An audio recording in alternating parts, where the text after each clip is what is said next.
ब्रह्मादिभ्यो ब्रह्मविद्या संप्रदाय कर्तृभ्यो वंशऋषिभ्यो महद्भ्यो नमो गुरुभ्यः आदिगुरुं जगद्वन्द्यं लोकाधीशं परात्परं नवयुगप्रवर्तारं रामकृष्णं जगद्गुरुं श्रीशारदां विश्वमातां शिष्यवृन्दं च षोडशम् अस्मदाचार्यपर्यन्तां वन्दे गुरुपरम्पराम्. We were in the 27th Shloka, Vishaya. What is the subject matter is being discussed. Jiva Brahmaiva, Jiva Brahmaikyam. Jiva Brahmaikyam. We discussed on this detail. Jiva Brahmaikyam, Shuddha Chaitanyam.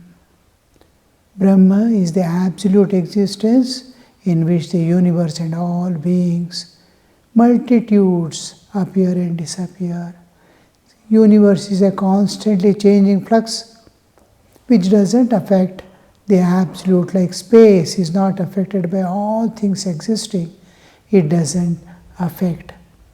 So the universe and all beings remain in the absolute as its manifestation without affecting it. So that Shuddha Chaitanya is Jiva.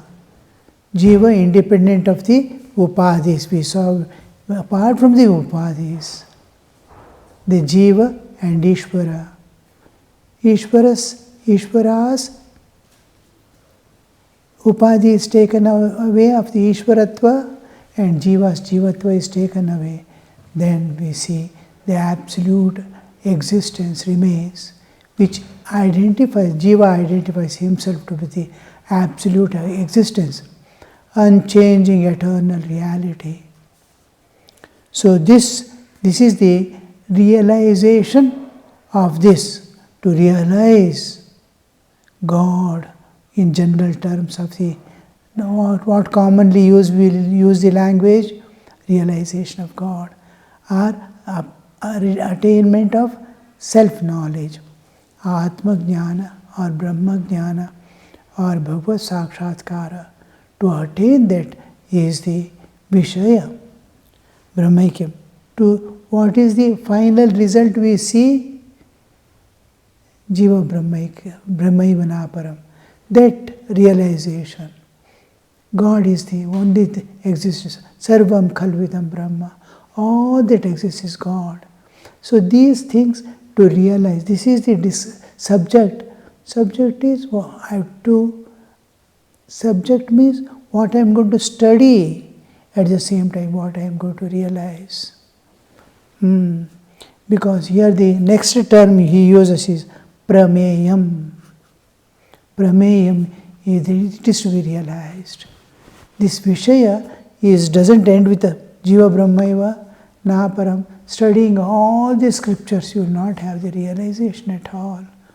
But with that, the instinctively, because we are divine, instinctively we will be demanding from within that I must realize God.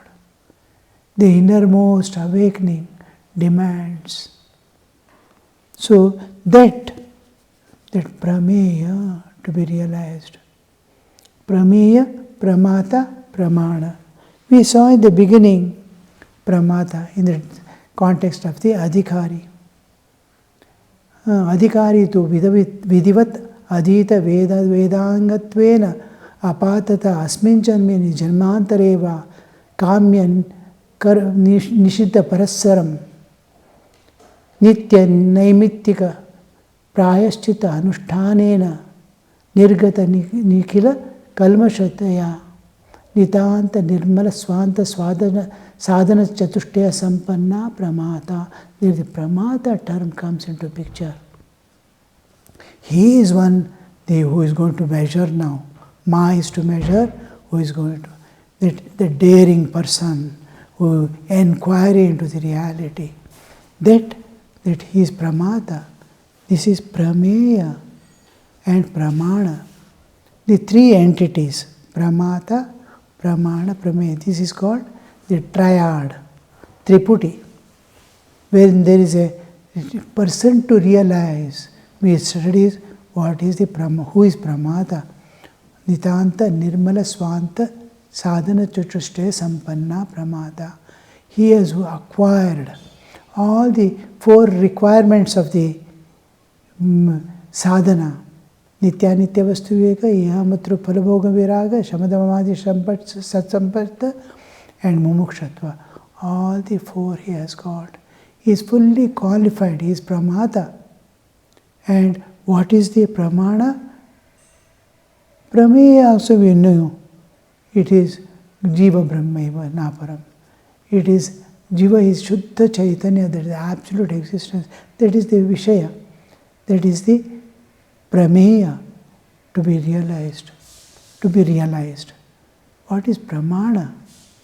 Pramana is what I experience. Anubhuti is the only final Pramana. Finally, I have realized God. The sage comes out and says, Vedahametam Purusham Mahantam. Yes, I have realized God. Tamasaparastat, beyond the tamas of this universe. Andhakara, tamas, that is the darkness of ignorance. Darkness created by ignorance. In the darkness, this world is looking real. Just like when this world disappears when we sleep, another world appears, dream world, which is unreal. When you wake up, you will know. When you wake up from this dream, you will understand this was all. What I was seeing as world and all beings was God alone. Nothing was there. Just like when we wake up from dream, we realize, oh, all that I saw was only mind. Mind was playing the game, and I was thinking it to be real as long as I was in dream.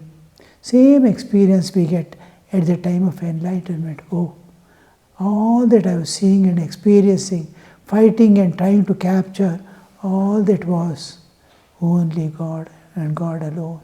Nothing else was there. So this is the realization, Anubhuti. And this Anubhuti, direct experience, is called the Pramana. But you don't have that realization. You have a far, long way of sadhana. Perhaps it may take many lives to realize that. How are you walking now? Now, there is working Pramana. The working faith. What is the working faith? The scriptures say, Shastra Vihita. Shastra Pramana. Shastra Ihe Pramanitam. This is assured. It is promising and telling, yes, you can realize as I have realized. And the path is also it shows. So that is the Pramana. The Shastra is telling, and another is the enlightened souls. All the sages, not only having realized themselves, they gave the first-hand information, just like we see in the Ramakrishna's life. Through his own individual struggle, independent of all external understandings, perhaps, as we see, he had vague understanding of realization and all that. But when he went just as a priest and started working, I am offering, I am worshipping, I am invoking Mother, Yahagacha, Yahatishta, Yahatishta. Is she real? Am I dreaming something which is not true? The doubts started coming. Where is, I am calling, where is she? She is not coming. I can't see. Then he takes the Pramana. It seems that Ram Prasad realized you, Kamalakanta realized you, you revealed yourself to so many saints. They say, we have seen. Why am I not seeing? What pramana he takes is others who have seen. So also we take the pramana of all those who have seen God and come and tell us, yes, my child, you can chuck me. Nothing exists in me except God. All people turn within themselves and see kama, krodha, lobha, moha, mada, matsarya, ahankara, ragadvesha, all these are there in some limit. Maybe very little in somebody, very strong in somebody, but it remains. But here is a man, he says, except God, nothing remains. Nothing is there in me. Same body, same mind, same structure, same thing, but the enlightened is free from the all aspects of Maya. And he is enlightened. He is not only free from Maya, he is free from avidya also. Avidya is individual, Maya is cosmic. Maya is an illusion and avidya is a delusion. The difference between illusion and delusion is that the main thing is the illusion is what is presented to me where my fault is not there in observing. And when we see, it is presented, not presented, and still I see. I see a stump of a tree in the Mandhandakara as some man standing. It is my error.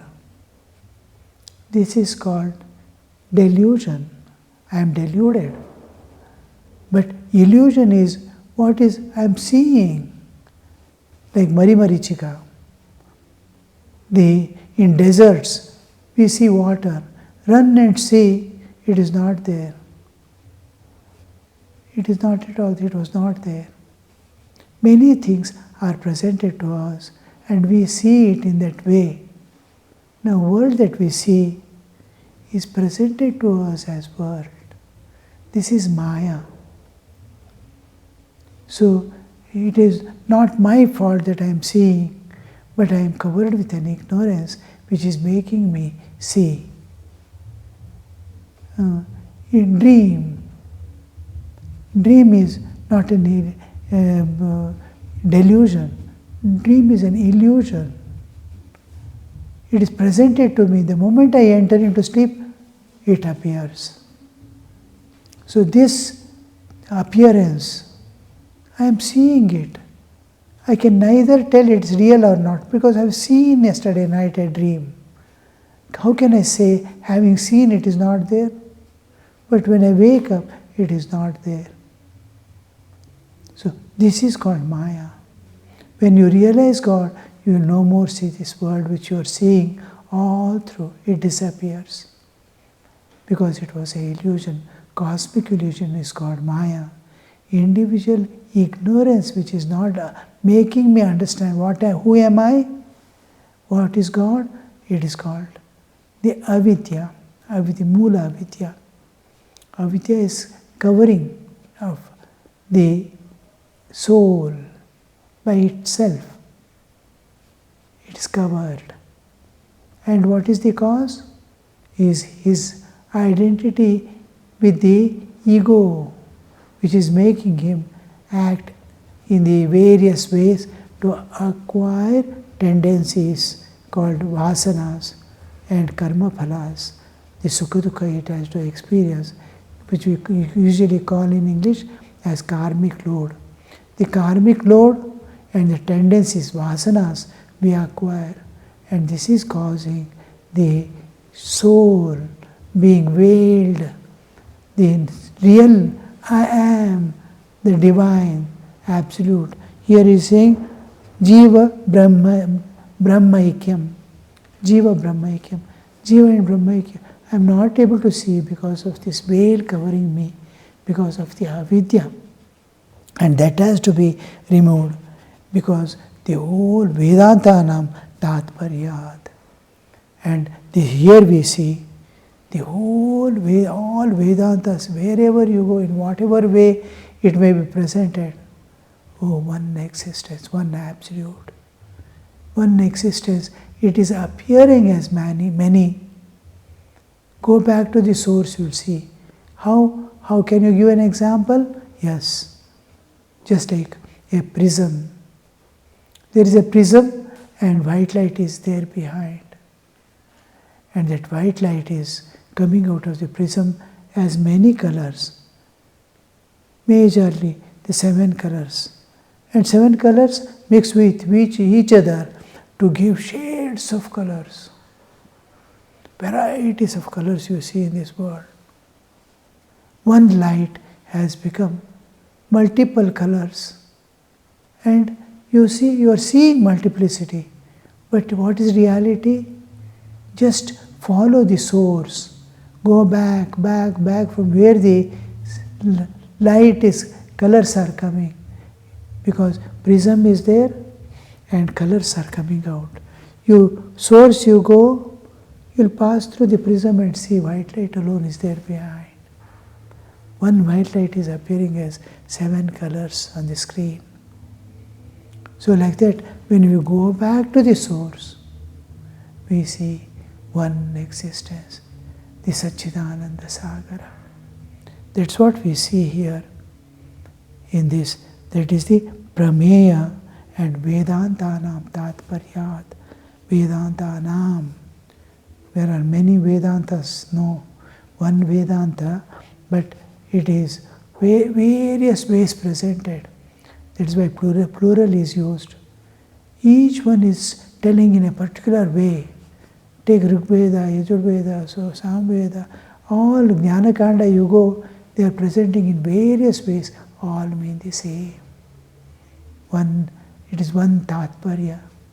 God alone is real and is eternal and unchanging reality. To that is the thing I have to realize. We have to realize it is Prameyam.